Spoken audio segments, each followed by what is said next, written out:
In Washington, ghost-like objects dart across the radar screen at the CAA Traffic Control Center at National Airport for several hours, traveling more than 100 miles an hour. Air Force jet fighters spend several hours chasing the objects plotted on the radar scope. Something else is out there.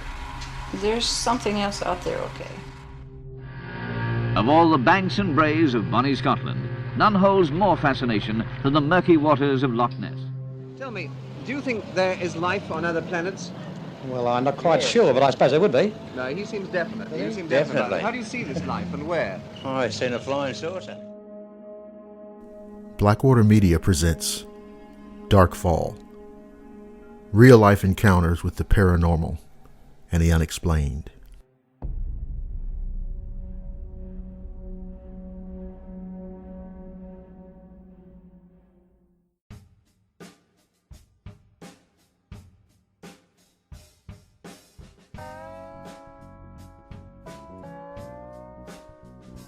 I had a very frightening encounter several years ago that I'd like to share with everyone.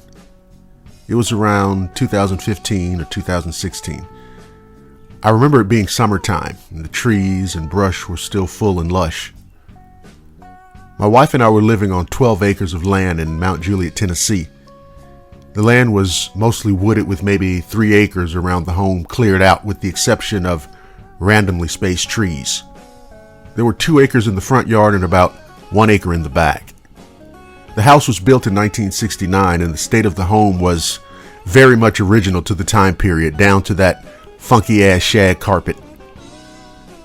We originally moved in back in 2014, and over the years of living there we gradually worked on remodeling when we had the extra time and money.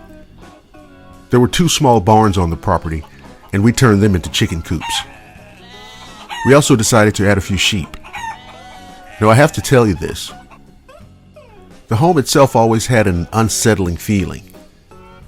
And when we moved in, the basement had a dark, evil feeling.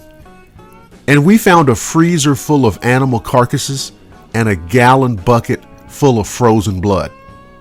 But that's another story. So, over the span of living there, we had problems keeping our chickens alive. And we couldn't find out how something could be getting in there. One day we got home from grocery shopping in the early afternoon to find all of our chickens dead and spread across our backyard. Didn't make any sense. We had that heavy-duty hardware cloth wire caging that was torn like something clawed through it. We were concerned and not really sure about what to do. After all, we had the sheep to worry about too. I started sitting out at night and different times of the day when I had the time. I thought maybe I could hunt whatever it was that was killing our animals, but nothing ever showed up.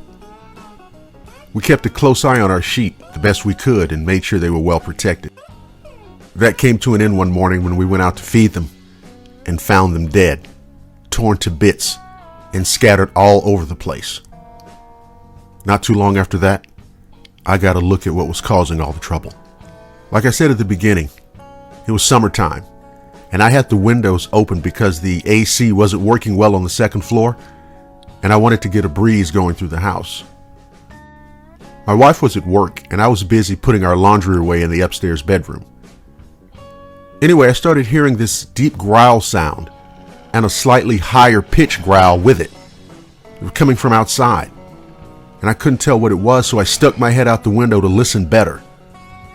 I could hear it coming from the woods on the right side, slowly getting louder, slowly getting closer to being in view.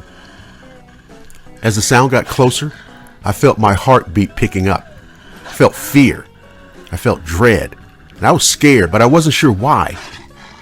That was until it came into the clearing. And there it was, a gigantic wolf walking across my front yard. It was walking on all fours. And it had a giant canine head and a slightly hunched back.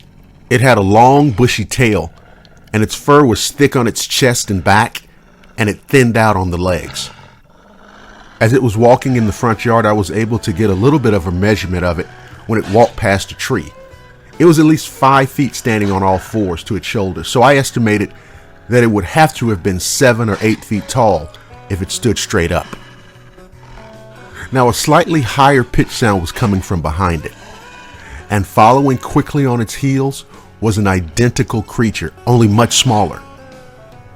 Even in that insane situation, I had enough of my wits about me to conclude that whatever these damn things were, it was clearly a mother and its young. Of course, I was frozen by what I was witnessing, and I didn't even think to try to photograph it. I guess in that moment, I didn't want to miss anything. It carried on across the front yard, going deeper into the woods, and just as it disappeared into the brush, I saw it stop momentarily and actually rear up on its hind legs, just for a few seconds, and it looked around. I remember thinking to myself, what in the goddamn hell did I just see? I told my wife about everything I'd seen, and she believed me straight away. I never saw it again after that day.